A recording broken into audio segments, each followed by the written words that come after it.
Hello YouTube. 74C10. There's a couple other videos on here about this truck. Did a lot to it. Cam did a lot to it that it didn't need done. But when I got the truck, I didn't know anything about it. It'd been sitting a long time. But after we pulled the timing gears, ran a bore scope up in, looked at all the cam bearings, pulled the cam out of it, the lifters just popped right out like you would not believe, like they were put in there yesterday. There was no lips on the lifters. I've got one in there, I should have brought it out. There was no lips on the lifters or nothing like that. They popped right out. I went one size up on the cam, just one size, something to not have to change the valve springs, because this has got the stock emission heads on it. They're nothing but air pumps. But it is a 350. It's a 4-bolt main. We also verified that. And it's a numbers matching 74 truck. Worked out a lot of the bugs, the old gas tank. I kept getting stuff up in the filter. Somebody had, got it somewhat running before we picked it up, but not quite good enough at all. It barely ran. As I got looking at this truck, I went and bought shocks for it, ball joints, the things that normally go out on them at 50,000 miles. I get back, go to put them on. The shocks are original. The ball joints are original. A lot of people say, well, how do you know that? It's very easy to tell if a ball joint is original or not. On these, when you do the ball joints, you have to grind these rivets out, and bolts go back in their place. So nobody's going to go buy a rivet gun and rivet the new ones back in. But the truck was only showing 12,800 and some odd miles on it when I got it. Very skeptical of that. But after looking at everything, pulled the fuel pump off, GM fuel pump. Pulled the water pump off, GM water pump. It had the original 2-barrel intake and 2-barrel carburetor on it. Had all the emission stuff. Smog pump. This was a Virginia truck, so even if it was ordered without it, they still had to add it. The little band that GM used back then to go around the detent cable, the kickdown cable or TV cable, whatever you want to call it, is a little metal, like aluminum style band, I guess. I'm not sure what it's made out of, but anyway, when they put the transmission together, they would take that band and put it around the detent cable and around the dipstick tube or something like that. It's still back there. Very rare to find them completely unmolested. It was. Everything you see here done to it, I done to it. It had been hit in this right side. Well, basically the whole front had been hit. I got the grill out of it now because I'm putting a transmission cooler on it. But it had been hit, so it did do a little bit of damage to that bumper mount on the frame and this one. They can be heated up, beat out, or just simply, waddle your holes out and make it work. No big deal. Didn't cause any frame damage as far as the actual frame. Truck goes down the road like you would not believe. It's unbelievable. But anyway, today I had gotten everything working on this truck, which wasn't much not working. The back tag lights wasn't working, and we put primer on this truck just to protect it. But this is the original top and the original color on the top. It was a white and red truck. White, red, white strip, whatever. It's got the booger color interior in it, whatever you want to call it. I hate it. Butterscotch, whatever you want to call it. But I still like it because it's original to the truck. It is a mess inside of here right now because I only had one gauge not working. Sorry, I was trying to turn that light on. I only had one gauge not working in the entire truck, and that was the gas gauge. After replacing the fuel tank, checking the wire going to the fuel tank, new fuel sending unit, all that, still wasn't working. Today I said I've had enough. I've absolutely had enough. So I tore into the dash. Let's torch this up. But as you can see, it's got the factory mat in it, and it is the factory mat. I've had that peeled up. Factory seat's in good shape. Sorry there's so much stuff all over it. But like I said, I have been working on it. No tears in the passenger side whatsoever. That one little tear on the driver's side sliding in. Really straight old 74. You know, it's a non-air conditioning truck. I hate that, but it is what it is. But what I ran into on the gas gauge is normally somebody would say, well, the gauge is bad or whatever. This is a GM alternator. I took it off and I had it rebuilt. The bearing was noisy in it. That's expected after they set for 20 years, but this truck set for more than 20. It had the old man camper shell on it when I got it, so that went bye-bye. The doors are original, cab's original, bed's original, motor's original, transmission's original, rear end's original, everything's numbers matching. The only thing that don't make up to this truck is the radiator support, the hood, and both front fenders. I'm not sure about the driver's side fender. I have not been able to verify that, but I verified the rest of it. But what we had with the gas gauge is, finally get in there to look at it. Here's this side. Like I said, it needs to be cleaned out some. What I got with the gas gauge is, and it is now working. I got the battery off, so that's why the gauge is looking like that. Before that, the needle would be buried past empty, and I couldn't find a whole lot on the 73s, 74s. Everybody posts stuff about the 80s, 85s, 87s, or whatever, but that was the only gauge I did not have working. Every light in it worked, every single one of them. This didn't work. The shift indicator didn't work, and the reason why is at some point somebody had this cluster out here before, trying to fix it. And what they did wrong is they just assumed that it was probably the gauge and slapped it back together, and they broke this ear off that had a cable guide built into it. Your newer units, on like the 80s, you know, you replace that part and everything is in that controls that. On the 73, 74s, I'm sure 75, 76, I don't know when they changed them. I think all the way up to 79, this ear on this side would break off. You know, when you're pulling it out of there, this is kind of a hard thing to get out. You have a brass feeder line for your oil pressure gauge that comes through the firewall. It takes a little bit of finagling to get your speedometer cable unhooked. It's easy to do, but a lot of people make it super complicating because they don't know what they're doing. But anyway, what I did here is that ear was broke off. So I wanted that to work too. I got the gas gauge working. We'll go over that in just a second. But this ear was broke off. And I said, well, what can I do? So I still had just this little piece of this side and a little piece of this side. So the pin that's in here, I got grease on it and stuff now, sorry. But what I did is, like on a, let's just say a 99 Chevy Silverado, you got your door panel clips. So it's got an outer ring on it and then an inner ring, and then it has like a little rubber bushing on it, you know, noise dampener. I took one of those door panel clips and turned it in backwards and put it in there, but before I did, I ran around her with the old JB weld.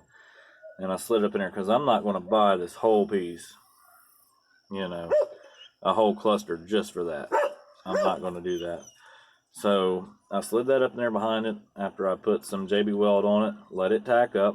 Then I slid a metal washer over the stub, JB welded it, stuck the washer to it. This is all just this cluster too. This ain't adhered to the truck at all. You see a little bit of over right there on that. That's nothing. But so that stub's going to stick on out here this far. So once you get it on, you put your cable on there, get you a good idea where you want to go with it, and take a pair of snips and snip it off. As long as it's flush with this, as long as it's flush with that lens, your bezel will cover. And that bezel also will rest right up against this and keep your cable from popping off there too, as long as you do it right. But anyway, once I done that, I cut that off, and then I took a zip tie, and cables off of it, of course, out here. Took a zip tie, I wrapped it around this end, snugged it up, I glued the zip tie to it. And then I finished filling in around through here, little by little, building this all because I want it to be strong. I don't want it to break right off. Built it all in, made sure I kept the valley for my cable. Once I got the valley for my cable in there and everything was good, I put some grease in there. And what that grease is going to do is allow that cable to work its way into that without cutting through it and getting stuck into the glue that ain't all the way tacked up yet. So as you can see now, I got reverse, neutral, drive, low, low one. Got all that. The fuel gauge, these snap in there. It's a really bad design, actually. Some people say it's a great design, but it's a bad design. There's just 3 prongs that stick out of the back of that gauge, and they snap in to these little bitty grapplers, like that. So when you shove the pin in there, it catches it. Well, the very left side somehow had got jarred out just enough to where it wasn't making contact. That was all that was wrong with that gauge, and that happened probably from the last person that had this out that jarred it over. So they probably had it out trying to fix this, not knowing what they was doing, or they probably had it out putting bulbs in it, more than likely. That was a very common thing with these. You take them in the dealerships, they'd try to put bulbs in them, you get them back, and all of a sudden this thing was broke or whatever. But as you can see, this is all original in here. It's actually original indicator. A lot of the ones that you order now for these that are aftermarket only sticks up to just above the letter. It don't go all the way up into there. But this one follows just like it should. So I grease it up so it can cut its own valley in there. It should work for a while. If it gets grooved into there and starts reading wrong, then I'll simply loosen this screw up and adjust it until it's right. That's kind of how you adjust those. It's got a valley here. It's a 70. This is a 74. So you can adjust that needle anywhere you want it. A lot of them set up this way. The newer designs, it's all built right into this. It's not got nothing to do with your steering column on account of tilt and stuff like that. Also, while I was in here, I took the opportunity to lubricate all this up. My heater controls, good idea. Hit them with a little pop of WD-40. And now, all that's working good. It was working okay before, but now it's just like it was the day it was new. Let that focus. But see what I would do is I hit that with a little WD-40, soak the line, and then run it back and forth to get some of that in there. And then just dab around the actual cable housings with some grease. Get some grease in there, and then you also got some rollers in there you can't see from here. On the bottom, the white plastic rollers. Get some grease in there, lubricate this hinge, swing joint, whatever you want to call it. And then just take like a little paintbrush for model cars or whatever, any type of brush, and some grease, and grease that up real good. And as you're using it, that stuff will just keep getting its way on in there. But look at this one. I did it. This one has to be done from the bottom side. Easy. Truck has the original stereo in it, original steering wheel. I have not took this cover off yet to see what's under it, but I plan on it.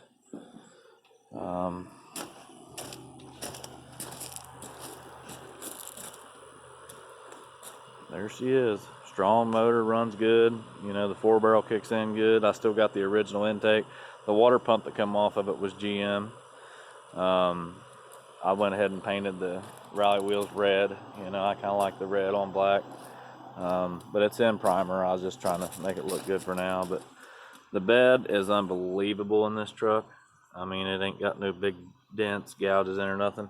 But for some reason, right back here, this side got a little bit, and the opposite side did too. But it had a camper shell on it, so I'm assuming what happened is the water ran down that camper shell and dripped right on that constantly.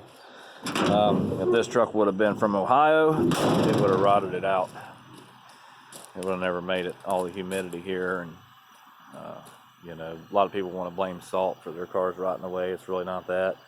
Where I live at, we're in the Rust Belt. Yeah, it's not good to leave salt on your cars, but it's more or less the humidity, especially when you park your stuff out in the grass or on top of gravel like this. You're really letting it ruin. So if you got that car out there and a guy keeps stopping by, you want to sell it. I'm going to redo it one day.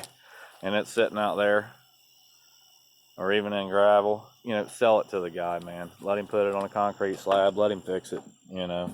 All you're doing is taking one more car out of the world. I love to see them get fixed up. That's my goal. This truck may get sold, it may not. I had it on Craigslist there for a while for $7,000. But after pulling the intake and the timing cover and all that stuff a while back, and seeing that this thing is a numbers matching motor, and there's no possible way that it can have any more than the original mileage on it. It's just unbelievable. Anybody could tell you that at 116,000, it's shown 16,000 in Dimer now. At 116, this mat would have been shot. These things would have been beat up. You know, the door jambs would have been a whole lot worse. The seat would have been shot for sure. It wouldn't have had the original top timing gear in it that had that carbon fiber ring around it instead of a steel tooth gear. Those things went out at 60. I remember changing them in between 60 and 80,000 miles. Just about every one I did back in the 80s and early 90s. The timing chain went out at, you know, 60, 80, somewhere in there. If they made it to 100, it was very, very rare for that top gear. Very rare. But can't say that it didn't happen, because, you know, I don't know everything, but I'll know this. You know, the garages I worked in back in those days, that top gear went out and it would break off and it would get in your oil pan, and, you know, we never tried to clean them out. We always did them in the truck. Your oil pump's got a screen on it, so really it ain't gonna suck a whole lot through it. But this one's been replaced with a double roller, you know, metal to metal gears, timing chaining gears. It's a double roller. It's got a new cam in it. I went and did lifters. I had the parts, you know, why not? In 74, they did start with all this emissions crap and stuff, so, you know, the cams they put in was reduced a little bit. So I just went one size up, that way I didn't have to change any valve springs. But yeah, that gas gauge, you know, it was just those two. There's two prongs that stick out the back of it like this, and then one at the bottom like that, and they got to snap right in these little forks, and it was just lodged out there just a little bit. So that's all it takes, ain't no doubt about it. But this was a Virginia truck. It was a 100 truck. I have the original title. It's laminated. The gentleman unfortunately had just died before I got it. These are the original rocker panels. The cab corners have been patched right back there on both sides. Over top the wheel wells have had a little bit done right in there on both sides. But other than that, this truck is putty free. The primer is the only paint that's been sprayed over the original paint. So, yep, makes them hard to get rid of. But anyway, with that being said, my name is Larry Caldwell. This is my 74 Chevy. My business is Caldwell's Classics. I love to go find a classic car, fix it up, drive it a little bit, and sell it. Love it. Been doing it a long time. Other than working to provide for the family, this is what I love to do on the side. Other than that, I'm Donald Trump, and I approve this message.